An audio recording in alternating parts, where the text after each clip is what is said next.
का जीवन उसके चुनाव पर निर्भर करता है और इस चुनाव का आधार होता है व्यक्ति का विभेदी दृष्टिकोण, डिस्क्रिमिनेटिव आउटलुक, डिस्टिंक्टिव आउटलुक। और यह डिस्क्रिमिनेशन व्यक्ति एक दूजे में तो करता ही है, साथ ही साथ वह हर पल, हर क्षण, हर परिस्थिति भी करता है।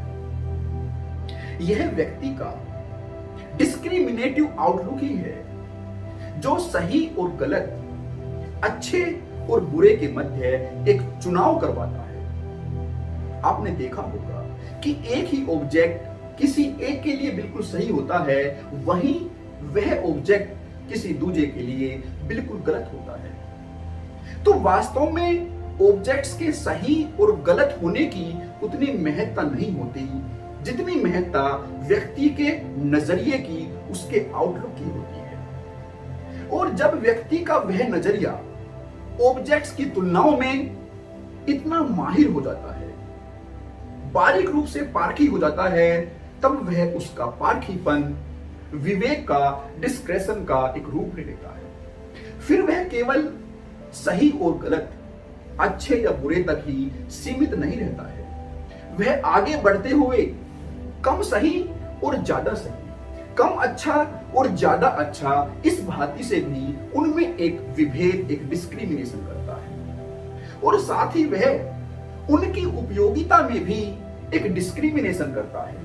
हो सकता है अमुक ऑब्जेक्ट उसके लिए, उसकी नजर में अच्छा तो हो, सही तो हो, लेकिन उसके लिए महत्वपूर्ण नहीं हो, तो वह कम महत्वपूर्ण और ज्यादा महत्वपूर्ण, इस भांति से भी उनमें एक विभेदी नजर ले आता है। और इस भांति से उसकी वह विभेदी नजर एक फोकस नजर का रूप ले लेती है। और वह यहीं पर नहीं रुक जाता है, वह आगे बढ़ते हुए यह भी डिस्क्रिमिनेट करता है कि यह उपयोगिताएं उसकी शारीरिक है या मानसिक है, भौतिक है या आध्यात्मिक है, लौकिक है या पारलौकिक है, उसे बंधनों में बांधने वाली है या उसको बंधनों से मुक्त दिलाने वाली है, मोक्षदायक है।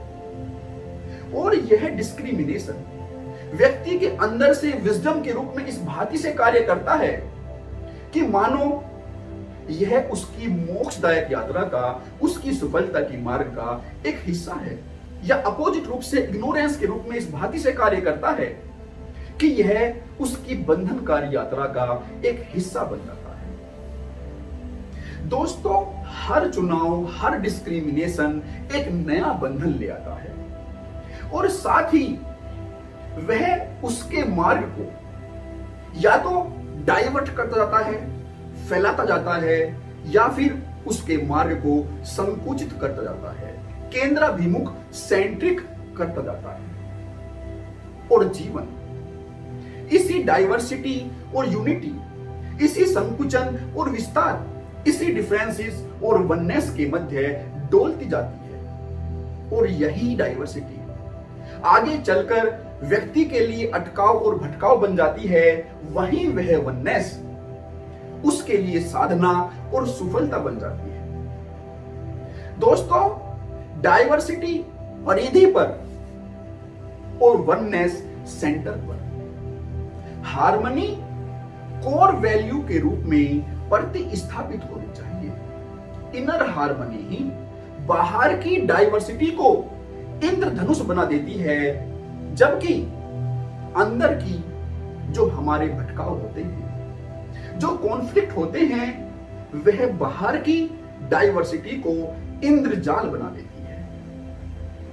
दोस्तों, इसी के साथ मैं आपसे विदा लेता हूं और आपके पार्टिसिपेशन की भी उम्मीद करता हूं, ताकि ये सेशन एक तरफा मोनोलॉग बनकर न रह जाए, ये सेशन एक संवाद बन जाए। इसीलिए आप अपने अवलोकन सुझाव बॉक्स में अवश्य लिखिएगा। धन्यवाद।